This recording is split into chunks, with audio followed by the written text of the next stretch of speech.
আমার 40 বছরের সংসার সবাইকে দিয়ে টিয়ে জিনিসপত্র সব আমি চলে গেছিলাম আমার মেয়েদের কাছে। ওরা বললো আব্বা নেই, এখন তুমি আর কত একা একা থাকবে, আসো।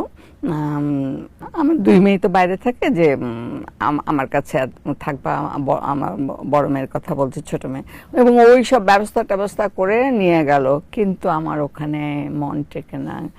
2 বছর কোনো মতে কষ্টে, একবার বাইরে থাকার সময় আমেরিকাতে 2 মেয়ে একসঙ্গে এসছে।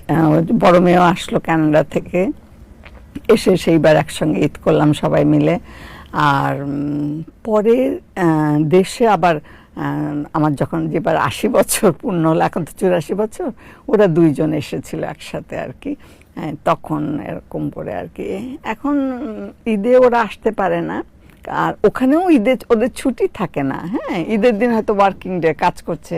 তো ওখানে দেখেছি যে ঈদের পরে একটা শনিবার বা রোববার যারা আছে সবাই মিলে একসঙ্গে ঈদ করে একটা জায়গায়, প্রত্যেক একটা আইটেম করে নিয়ে আসে।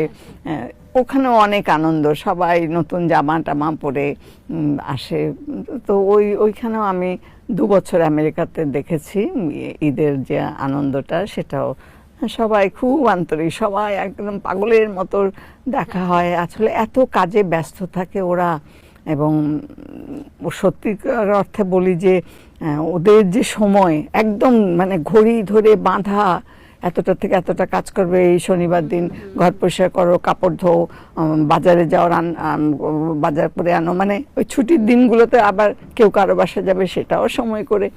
আমাদের মতো এত রিল্যাক্স ওয়েতে সবাই কেউ না, ওদের জীবনটা অনেক কঠিন, অনেক। তার মধ্যে ওরা ঈদের আনন্দটা করে, নামাজটা পড়তে চেষ্টা করে, অফিস থেকে ছুটি নেয় বা কিছু 2 ঘন্টার জন্য গিয়ে নামাজ পড়ে আবার কাজে চলে আসে। তারপরে হয়তো শনিবার বা রোববারে সবাই মিলে একসঙ্গে আনন্দ করে ঈদের আনন্দটা। দেখা যায় দেশে আসলে আমরা যেই আবেগ, অনুভূতি বা ভালোবাসা, প্রিয়জন বা কাছের মানুষদের দেখা পাচ্ছি, বাট বিদেশের জীবনটা হয় খুবই ব্যস্ততা, মানে যেটা আমরা ব্যস্ত থাকা, কাজ এবং সময় করা খুব, মানে কাজের সময় কখনো এরকম, মানে আমাদের মতো আসলে এটা উচিত না আমাদেরও তবে হ্যাঁ, আমরা এখন অনেক সচেতন হয়েছি। তারপরে আমি বলবো সবারই সচেতন হওয়া উচিত। যতক্ষণ কাজ করব একনিষ্ঠভাবে সেই কাজই করব, কেমন? সেই সময় আমরা খুব হেলে দুলে গেলাম কাজে, তাহলে কি আমাদের জাতীয় উন্নতি বা জাতির যে অগ্রগতি, সেগুলো অনেক অর্থে ব্যাহত হয় যদি সময়কে আমরা মূল্য না দেই আর কি।